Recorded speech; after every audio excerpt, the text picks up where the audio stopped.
Muy buenos días, señores estudiantes. El tema de hoy es la contrarreforma.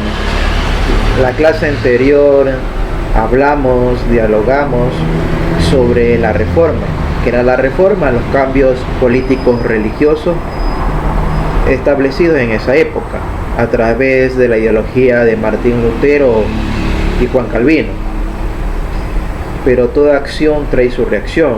La Iglesia Católica no iba a permitir perder su poder, porque a través del mismo establecía las normas de vida de todos. Entonces viene lo que se denomina la contrarreforma, que es el cambio drástico a lo que ya se había establecido. Se retrocede, en pocas palabras, se retrocede. Vamos a estudiar la contrarreforma. Tenemos la contrarreforma. ¿Qué es el Concilio de Trento?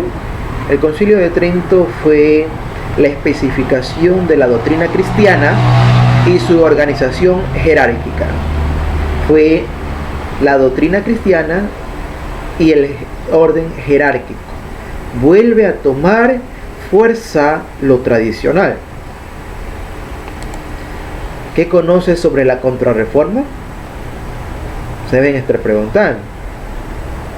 Es todo lo que tiene que ver con lo antes establecido. Vamos a estudiar la contrarreforma. Desarrollo. Se denomina reforma católica o contrarreforma a la respuesta de la Iglesia Católica a la reforma protestante. Ojo, es la respuesta de la Iglesia Católica a la reforma protestante de Martín Lutero. ¿Cuál era esa? La de Martín Lutero. Acuérdense, señores estudiantes, que no había intervención de la Iglesia hacia el Padre, que no se debía pagar para ser perdonado a través de la Iglesia, porque el Padre había dado a su único Hijo, a Jesucristo, para salvar nuestro pecado.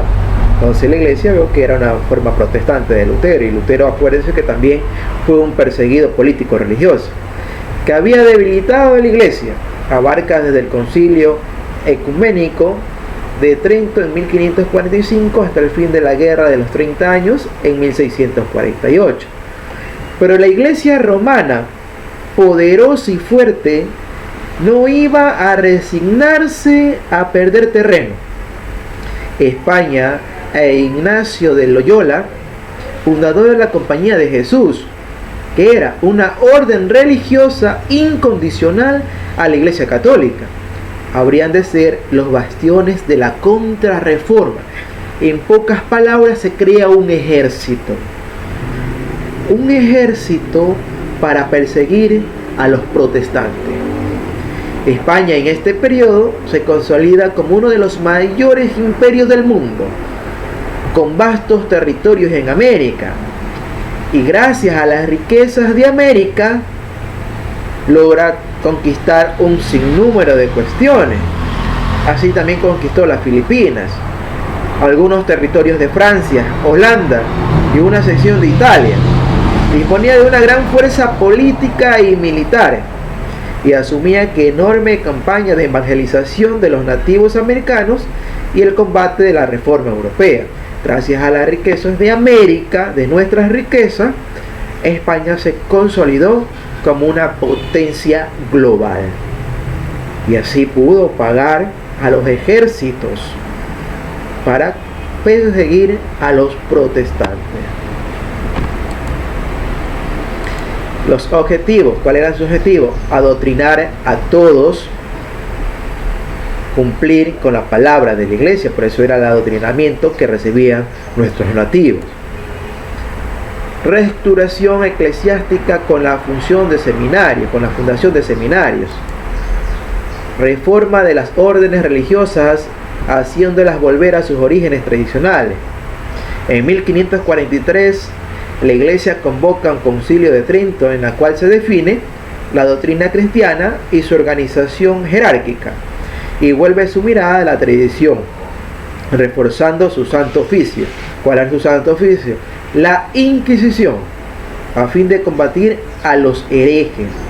reformadores y enemigos de la iglesia. Se establece los libros considerados peligrosos, marcando castigo para quienes los adquieran o lean.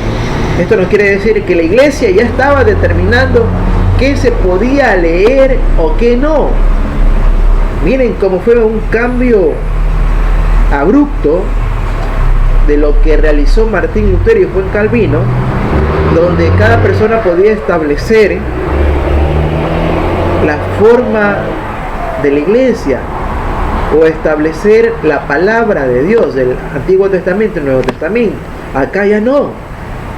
Acá eran perseguidos los que tenían ideas fuera del contexto de la iglesia, fuera del contexto de la iglesia romana, que España ya había establecido su dominio económico casi por todo el mundo. Entonces, para estas personas que leían estos documentos, eran perseguidos. Si hubo una orden religiosa que fue el soporte de la iglesia para combatir con el intelecto a los reformadores, fue sin duda la jesuita. Ustedes recuerden que aquí en Ecuador, a inicios de Ecuador, de la vida republicana, anterior también, ¿quién daba clases?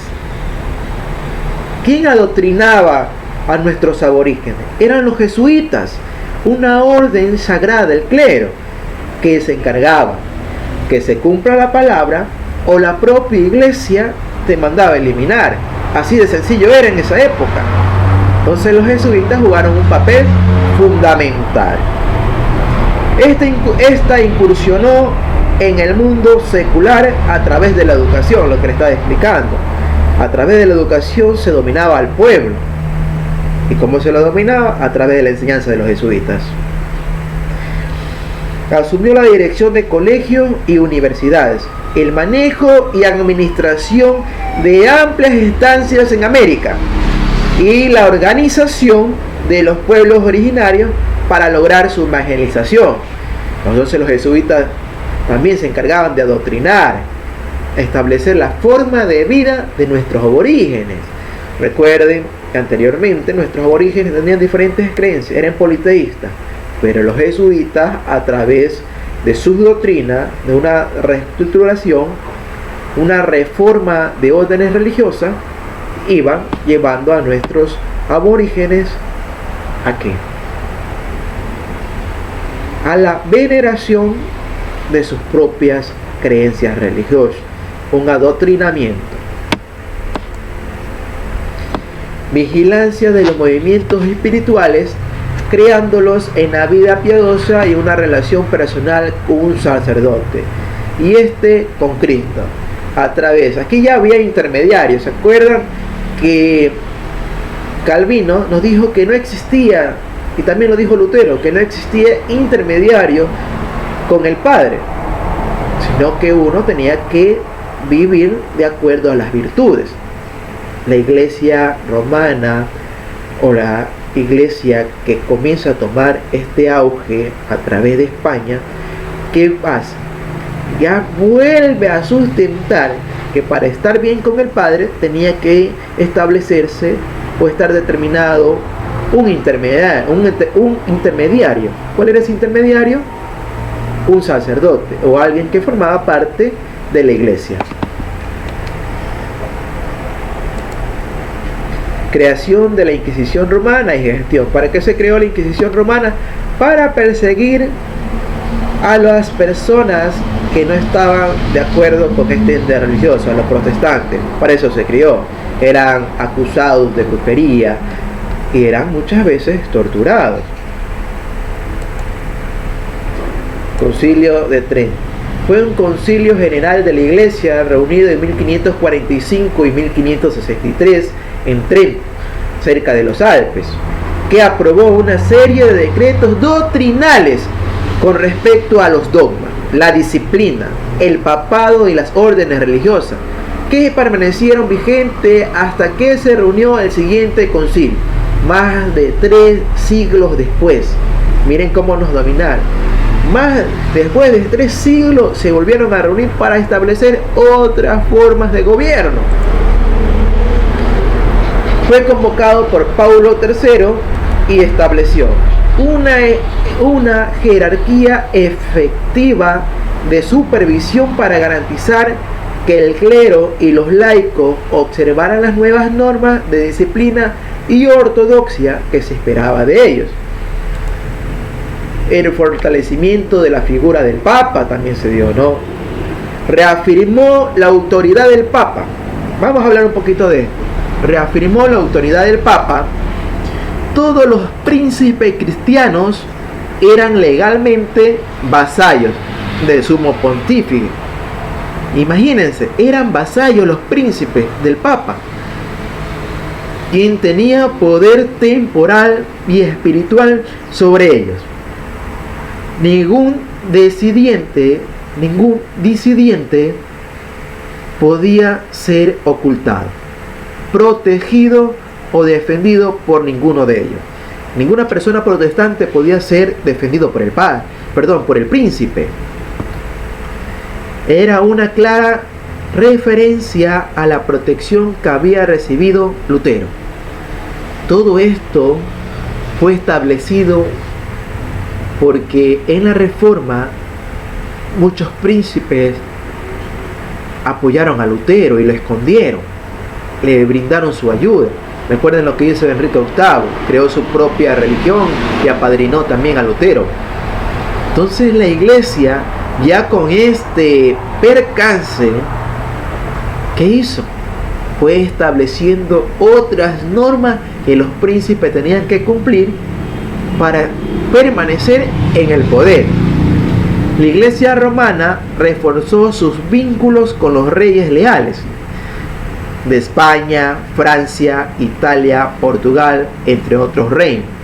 Por eso, en el momento de la conquista, España y Portugal fueron a marcar o a delimitar sus diferencias en la conquista a través del Papa. Todo esto llevó que el Papa venga y divida los aspectos de colonización en América. Proclamó la infalibilidad del Papa en sus decisiones y enseñanzas que tuviera que ver con la fe. Que nos quería decir que lo que decía el Papa se cumplía. Nadie podía ir contra el Papa porque era el máximo representante de la fe aquí en la tierra. La revitalización de la meditación y la oración, así como el control de las pasiones de los individuos. La reforma debía ser enfrentada por las mentes más lúcidas de la iglesia, sus principales teólogos. En los centros educativos, las comunidades religiosas alentaban a buscar sólidos conocimientos para combatir las ideas reformistas. Que nos quería decir que tenía que estar alguien establecido, unido íntimamente a esta iglesia, para que así se pueda convertir en uno de ellos y enseñar a los demás.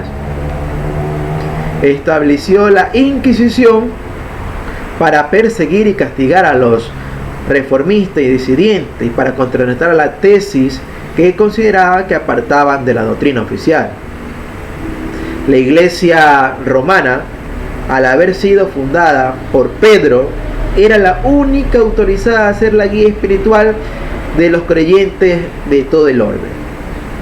Porque Pedro fue uno de los discípulos de Jesucristo. El examen cotidiano de la conciencia y la confesión. La Iglesia Católica, por mandato expreso de Cristo, tenía la potestad de llevar el Evangelio a toda criatura.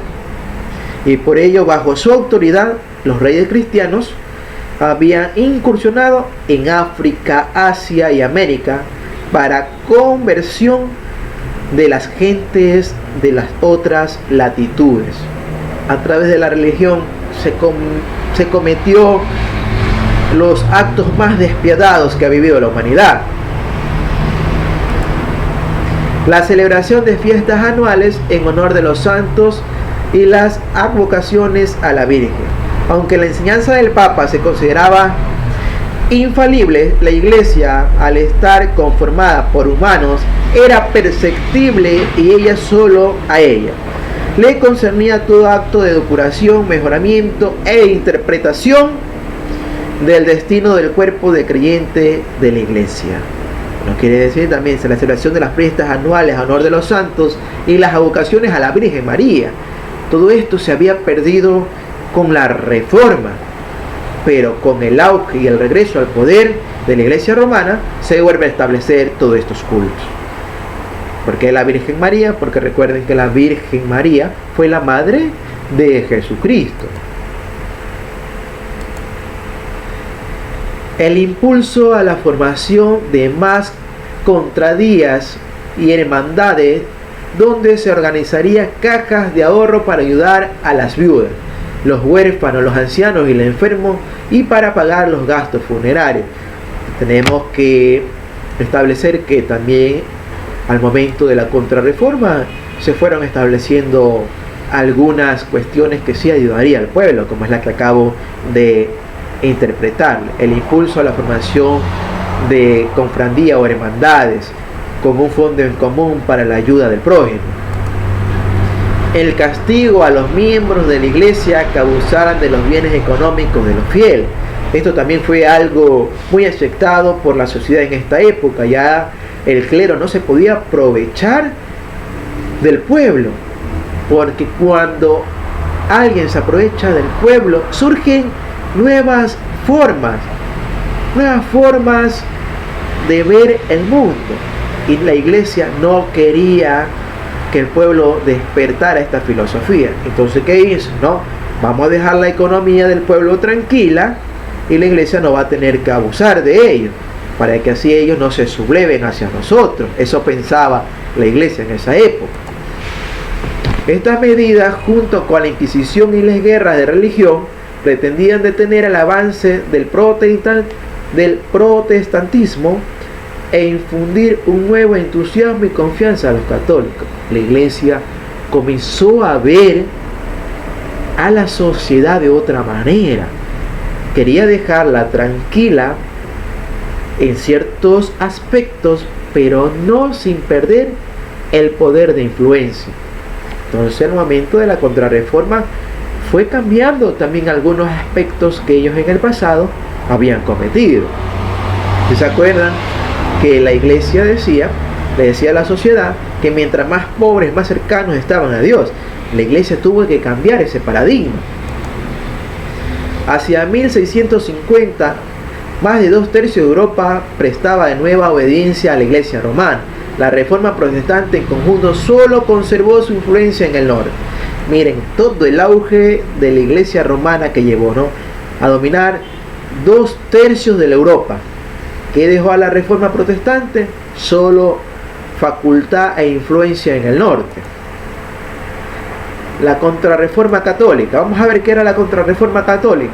La Contrarreforma, para algunos, no difería en forma sustancial de aquello que buscaba la Reforma protestante a la hora de renovar la Iglesia.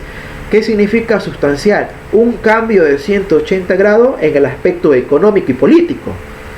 Sin embargo, en cuestiones teológicas era completamente opuesta. Los esfuerzos reformistas de Pablo IV se basaron en el derecho canónico. Todo esto, imagínense, no era en forma sustancial, sino una forma teóloga. Cuando se hubiese sido sustancial, se hubiese interpretado de una manera política, económica, social, educativa y cultural. Solo se basó en los esfuerzos reformistas de Pablo IV, que se basaron en el derecho canónico, que era canónico dentro de la vida de la Iglesia. Dos de sus herramientas fueron la Inquisición creada por el Papa Gregorio IX en el siglo XIV para investigar y juzgar a los acusados de brujería, y la censura con la creación del índice de libros prohibidos. Esto fue una jugada maestra de la Iglesia. Buscaban un aspecto legal para perseguir a los protestantes. Es lo que sucede en la actualidad en política. Muchos políticos se inventan cuestiones legales, diferentes juicios para perseguir a la oposición. Esto pasaba en esa época. La iglesia se inventaba algo jurídico para perseguir a los protestantes y así crear su censura. Entre otras medidas efectivas sobre liturgia, administración y enseñanza religiosa, se tomaron las siguientes: nombrar cardenales y obispos de gran integridad moral, como San Carlos Borromeo, arzobispo de Milán. Nombrar cardenales y obispos, porque así tenían una célula más para dominar al pueblo. Crear seminarios en muchas de las diócesis, lo que garantizó la formación teológica del clero. Formaban seminarios porque a través de la educación se podía dominar al pueblo. Pero antes de dominar al pueblo tenían que establecer las mentes de los futuros sacerdotes, a qué se iba a basar o si iban a ser fieles a la iglesia. Para eso se crearon los seminarios. Algo importante: el Concilio de Trento no aprobó ninguna de las reformas de Lutero u otros protestantes, sobre todo la justificación por la fe, lo que acentuó la división del cristianismo, con diferentes reformistas coincidiendo en que el papado era perjudicial. Imagínense, el papado era perjudicial. ¿Por qué? Ya se estableció.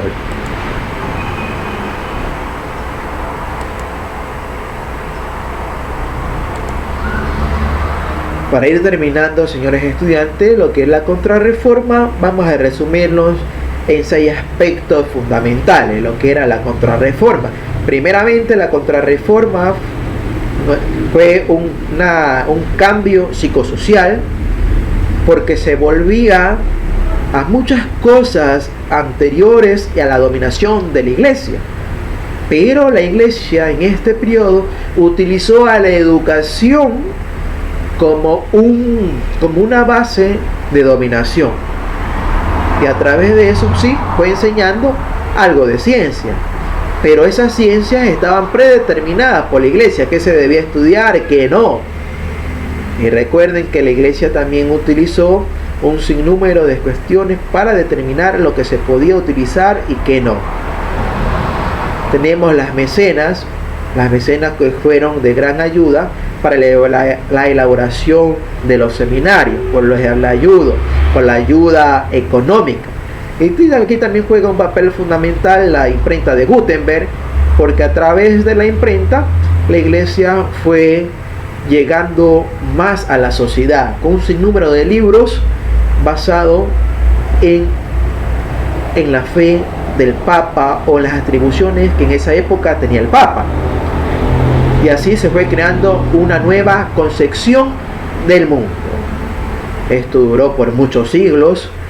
Entonces, para resumir, la contrarreforma fue una lucha ideológica, política y social contra los protestantes. Bueno, señores estudiantes, espero que esté entendido lo que es la contrarreforma. Les vuelvo a decir, muchas gracias, señores estudiantes, por hacer un esfuerzo a través del medio digital para llegar a cada uno de ustedes.